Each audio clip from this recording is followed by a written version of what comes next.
day one. Hard to believe I was on the summit of Everest about less than 100 hours ago, so it's been quite a whirlwind. Met up with my boy Tucker, which is great. Kicking it off towards the eventual final goal of Beyond 7.2. Yeah, getting ready to head back to Denali. It's pretty exciting since that's where my last world record finished, and now I'm beginning my next world record there, so there's some kind of beautiful symmetry to that. 2 years later, I'm headed back again. I think I got a smile on my face thinking about Denali because it really is just a stunning place like no other. When you fly in on the bush plane and you land out there, you're just in one of the world's most beautiful places. It's easy for me, I think, to smile sitting here in the warmth of my house when I'm in front of my laptop. I got internet, a roof over my head. It gets serious out there. It gets intense. Last time I was coming right off the summit of Everest, exhausted, 130 days into my project, 8 expeditions down, 1 to go to the other side of the world to climb up the tallest mountain in North America. I mean, I was just worked. When I think about looking at video footage, it's like my face is chapped, I'm exhausted, I'm tired, the wind's blowing.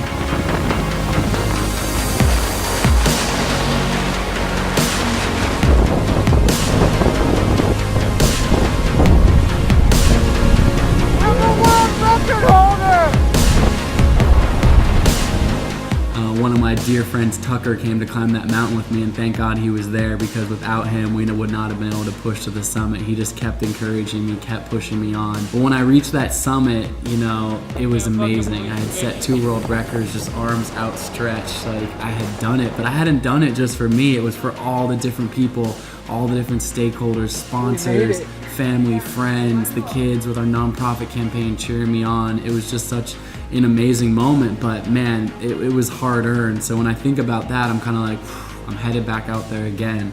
I know how intense it can be.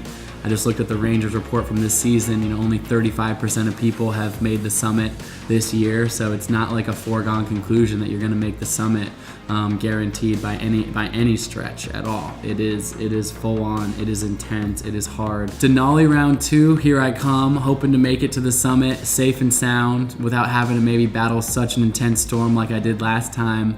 But it's a little bit different setup. Last time I was racing to the top to stop the world record clock. This time I'm racing to the bottom, because the world record clock actually starts when I reach the summit. So I can take my time a little bit more getting up into the mountain, but then it's racing back down with skis. And there's, you know, this time of year, there's big crevasses opening up. The melt's starting to happen. It's getting a bit more challenging to be out there, without a doubt, but I'm looking forward to it. I mean, I just got a big smile on my face thinking about it.